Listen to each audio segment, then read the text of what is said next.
Hello, welcome back to Financial Management. Our topic this week will focus on dividends. Last week, we went through real options and through financial options. The main idea was that we used flexibility. We wanted to see as a manager, how can we have flexibility and what would we be willing to pay for that flexibility? This week, we're going to focus on payout policy, specifically dividends. We'll study dividend payout in a frictionless environment, meaning an environment where there's no taxes, no information asymmetry, nada. We'll use that to show how the choice of dividend policy is irrelevant to a firm's value. This means that the way that the firm is going to pay out cash to shareholders shouldn't have an effect on firm value. We'll also examine dividend policy as a tool for signaling firm quality. And then in our later topics, we'll look at the way that dividend payouts, such as repurchases, an alternative way of getting cash to shareholders, can also have some of the same effects. So, dividends. Dividends are the portion of corporate profit paid out to stockholders. The dividend is a big factor in the firm's payout policy. So, any cash that's not retained or reinvested into the firm is to be distributed to the firm's investors. That is, the firm's stockholders and bondholders. An example of a payout policy is that the firm could always pay out a dividend equal to 40% of net income and retain the other 60% of net income as retained earnings. Dividends are typically quoted as X many dollars per share. For example, if you own 1 million shares and the company pays out a dividend of 30 cents per share, you get a payout of 300,000, 300K. If there are 10 million shares outstanding, but then the company paid out a total of 3 million in dividends altogether. You own 10% of the firm, therefore you get 10% of the total dividend. So we'll look at dividends being quoted in multiple ways. Any dividend paid out, it's usually going to occur on a fixed schedule. So typically these will be quarterly, and sometimes companies will pay no dividend at all. And this is very common for firms that are in early life and that want to focus on growth, that basically instead of giving cash to shareholders, would rather retain that cash and reinvest it as a way for the company to grow. Dividend dates. There are 4 important dates regarding dividends. We've got the declaration date. This is when the company declares or announces that it intends to pay a dividend. There's the ex-dividend date, where if you purchase the stock before this day, you will receive the dividend. And if you don't, you won't. There's the record date, the date in which you need to be registered as a shareholder to receive the dividend payment. And this is typically 2 days after the ex-dividend date. And then there's the payment date, the date in which the eligible shareholders actually receive the dividend payment. So we have these 4 different dividend dates: the declaration date, the ex-dividend date, the record date, and then finally the payment date. There are different types of dividends. Dividends typically take on the form of cash of X dollars per share paid at a regular quarterly interval. However, sometimes dividends can take different forms. Companies all the time can announce a special dividend, which is basically a one-time large dividend. There's also a stock dividend. This involves payment of additional stock, typically of the firm or of a subsidiary of the firm, instead of paying in cash. And then there's a liquidating dividend, where the firm sells off all of its assets and distributes the cash to shareholders after paying off its bondholders. Liquidating dividends are actually taxed at capital gains, not as dividend income. And again, don't worry so much about taxation. That's something that we'll get into later when we look at frictions for this dividend policy. Share repurchases are a different way of paying out a dividend in the form of buying back shares from investors. So typically these will occur on the open market. The firm is going to announce that it intends to repurchase, X% of shares. Open market repurchases make up about 95% of all share repurchases. So the most common way in which the firm will go and repurchase its shares will be through the open market. There are smaller events that occur that are also economically impactful. So one is a tender offer. And this is the offer to repurchase shares at a pre-specified price for a fixed amount. And then there's a targeted repurchase where you'll go and negotiate with a really large shareholder to figure out the appropriate price to actually go and buy their shares. Before 1982, share repurchases were very rare. Investors would often sue because they thought that the manager was trying to manipulate the stock price or that the manager was using inside information to do something that they, as an outside investor, wouldn't be able to do. After 1982, they became much more common. So the SEC introduced the safe harbor rule, Rule 10b-18, which made it safer for firms to repurchase their shares without fear of being sued. The firm could repurchase their shares so long as there's no huge repurchases in a single day that might leave an impact on the price. So if you buy too many shares in the day and you push the price up, you can get sued for price manipulation. And as long as there are no repurchases on the open or close of the day when prices are more susceptible to manipulation.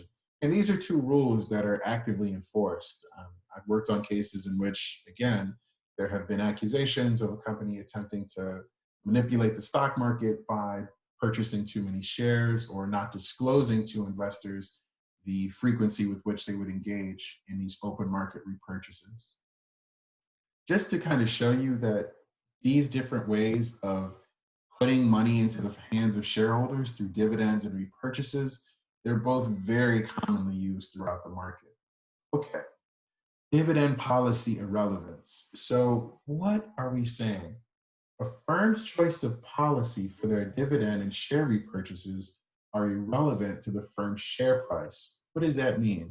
It means how the firm chooses to pay out dividends or chooses to engage in share repurchases does not affect the firm's stock price. Why would payout policy not matter? If we're assuming that there's no market frictions, there's no taxes, and there's no information asymmetry, meaning that managers and shareholders, everyone knows the same set of information. And if we're also assuming that the firm's investment policy is going to be held fixed, canceling a dividend to invest in a positive NPV project would likely boost the share price. So we're not going to think about it in those terms. We're going to assume that no matter what, the firm is still going to engage in the same investment projects. Everything's going to be held constant. The only difference is how the firm's going to pay out cash to shareholders. Is the firm going to pay a dividend? Is the firm going to repurchase some shares? It should have no effect on the firm's stock price. Again, assuming that there's no market frictions. And in the real world, of course, there will be frictions. Dividend policy irrelevance. Consider a firm that pays regular dividends. The managers want to make a special decision about what sort of dividend to issue today. They can pay the usual dividend, raise cash via an equity issuance and pay an even larger dividend, or pay no dividend and repurchase shares instead. And what we'll see is that across all of these different ways of paying out cash to shareholders, the actual price of the firm before the dividend, the cum dividend price, will still be the same. Example 1. An all-equity firm generates a free cash flow of $5 million per year in perpetuity. The firm has a discount rate of 10%. Assume that there are 1 million shares outstanding. What is the value of this firm, including the current T0 free cash flow of 5 million in this valuation? So the first thing we want to do is value this firm. But what do we know? We know that the firm is going to generate cash flows that pay 5 million per year in perpetuity. So we want to use our perpetuity valuation. We also know that the first cash flow occurs today. So we're going to have two pieces in our valuation. We've got the 5 million today, and then we've got the discounted value, the 5 million divided by 10%, because we know that's how we're going to value our perpetuity to get the present value of all of these cash flows. If we do the math and add it up, what do we find? Well, once you solve for it, you'll find that the value of the firm is going to be 55 million. That's the 5 million for the cash flow today, plus that 5 million divided by 10%. You get the present value of the perpetuity, the present value of these cash flows forever. Okay, part B. The firm's current dividend policy is to pay out the entire free cash flow of 5 million every year. That is, they pay a dividend of $5 per share, 5 million divided by the 1 million shares every year. However, the manager is considering different options for the current period, T0. So what is the manager considering? Suppose the manager chooses to pay out the usual 5 million at time T0 as a dividend. What is the price per share before the dividend is paid out? Okay, so first, we know that right now the firm's value of equity, this is an all equity firm, the value of equity equals 55 million.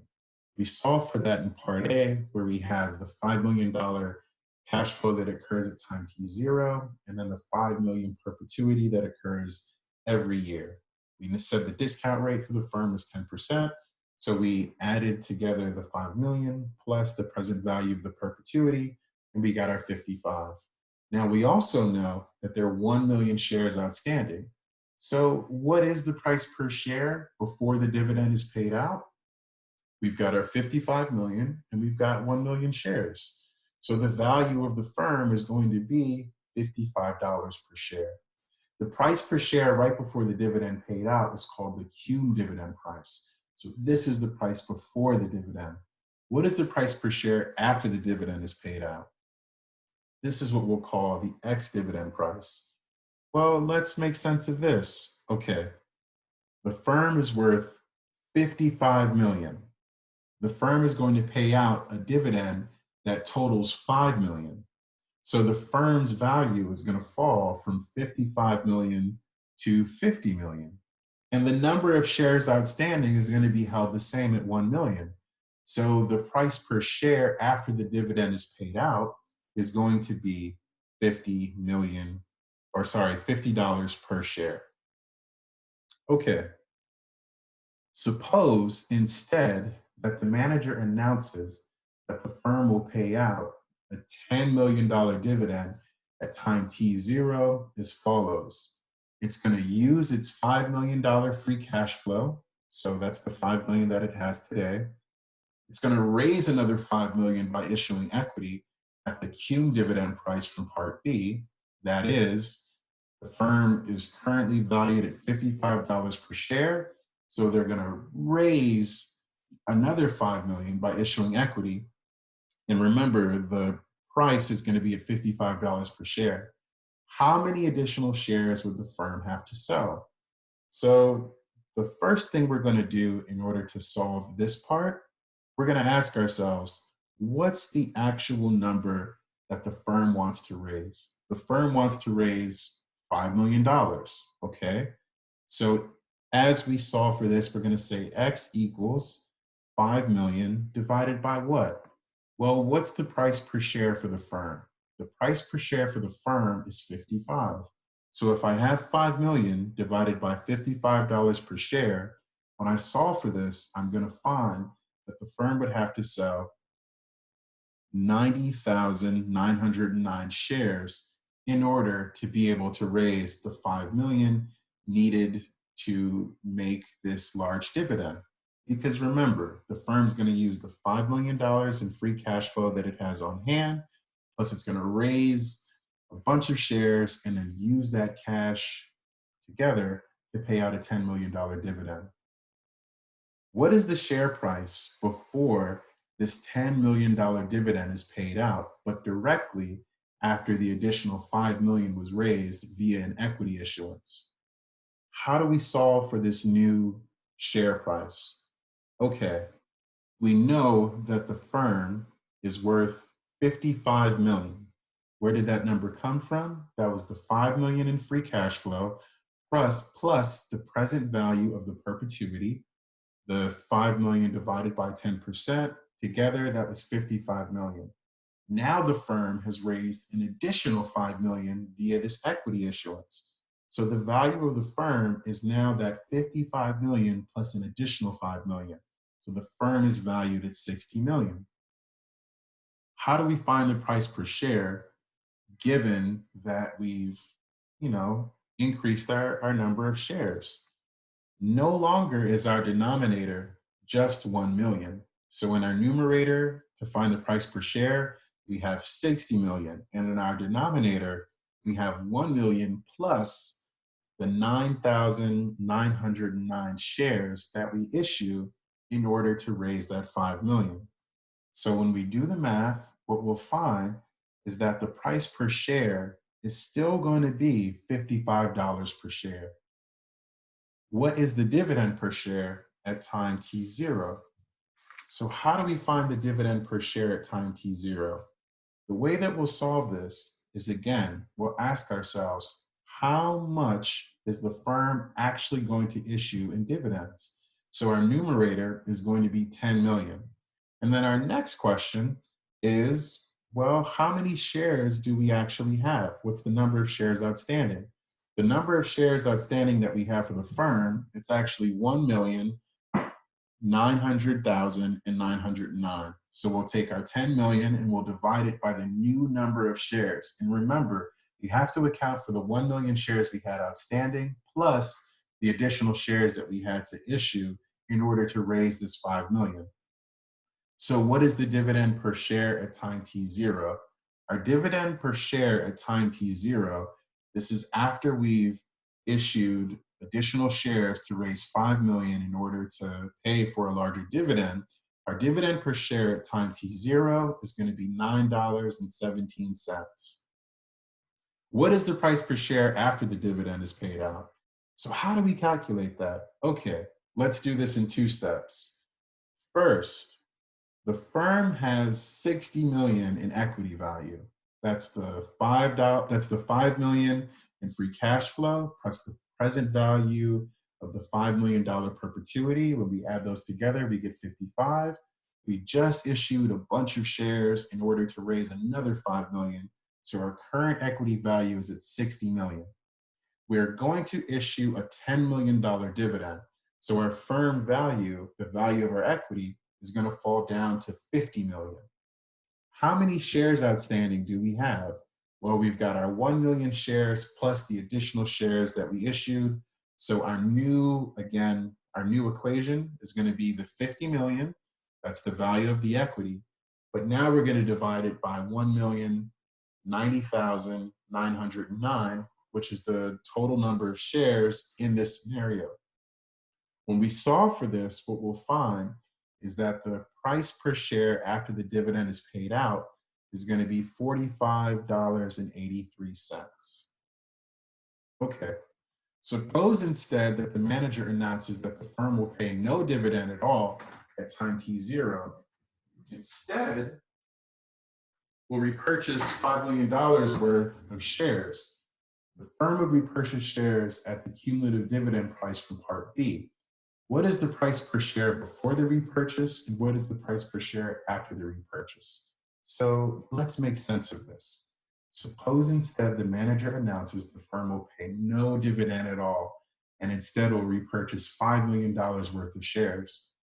So if the firm announces that they're not going to pay any dividend, no dividend at all at time t0, and instead will repurchase $5 million worth of shares, we have the firm's equity valued at 55 million. Again, that's the 5 million in free cash flow at time t0 plus the present value of the $5 million perpetuity discounted at 10%. So when we take the present value, we divide our 5 million by our 10%, and we add our other 5 million from our cash on hand. The firm has $55 million worth of equity value. The firm's going to repurchase the shares at the cum dividend price from Part B. So there are 1 million shares outstanding. We know that our price for the firm is $55 per share.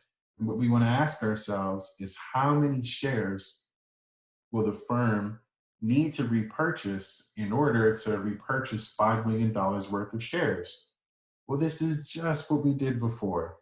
So we're going to have X equal to 5 million. That's the total amount of shares, the value of the shares that the firm wants to repurchase, divided by $55 per share.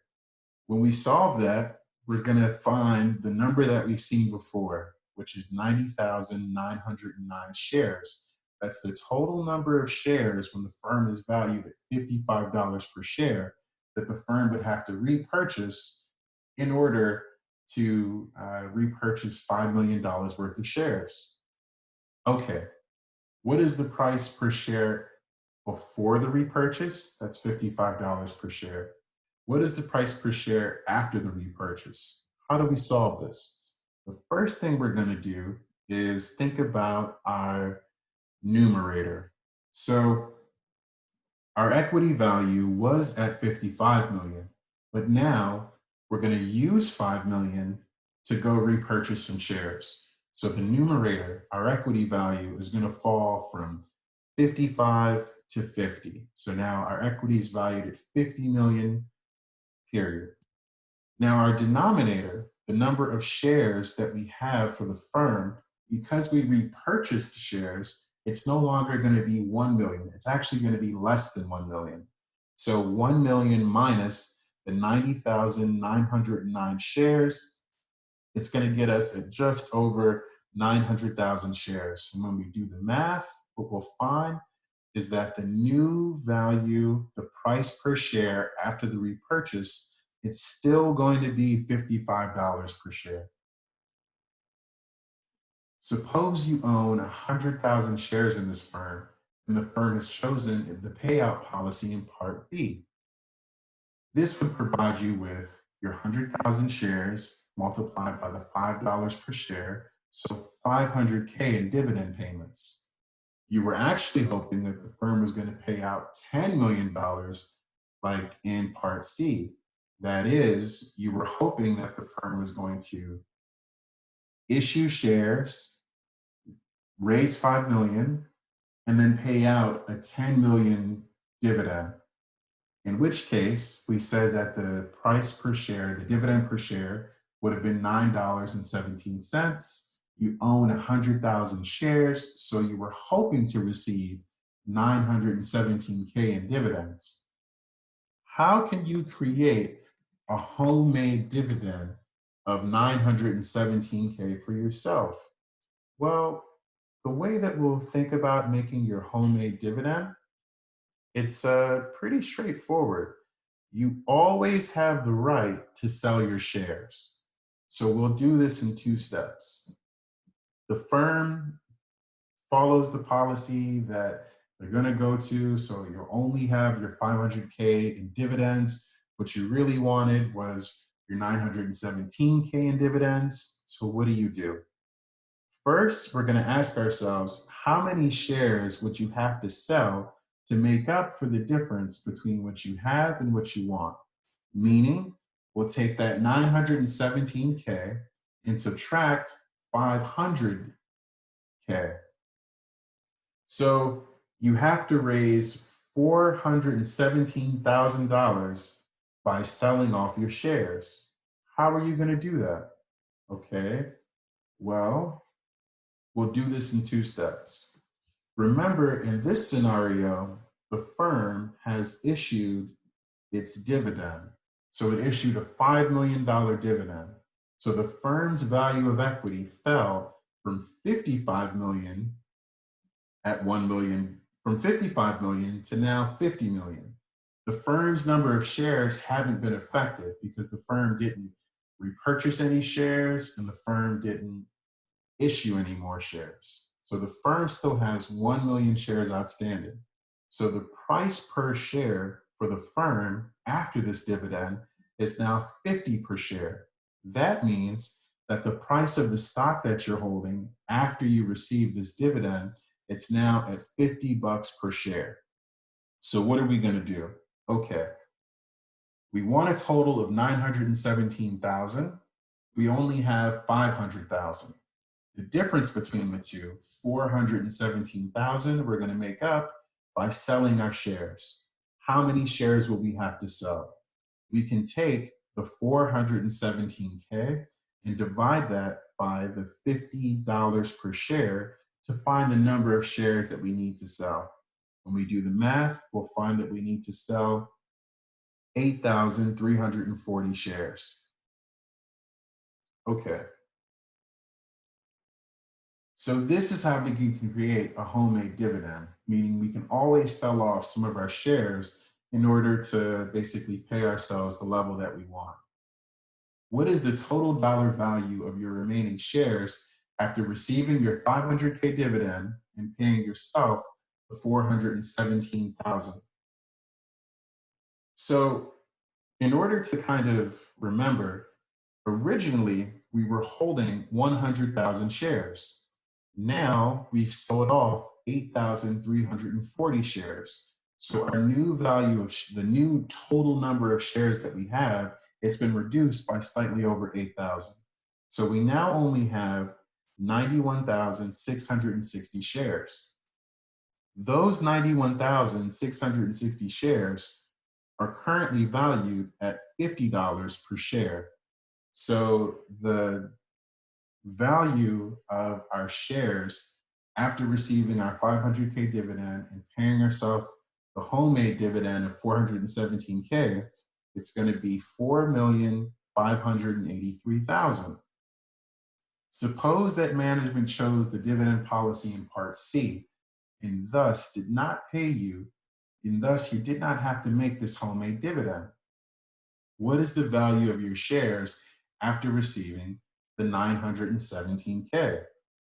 So if the firm did the policy that they wanted to follow in Part C, in which the firm raised another 5 million by issuing additional shares, remember, after the dividend payment in Part C, the value of the firm, the value per share, is at $45.83. In this world, I don't have to actually sell any shares because the firm has paid out the dividend that I want.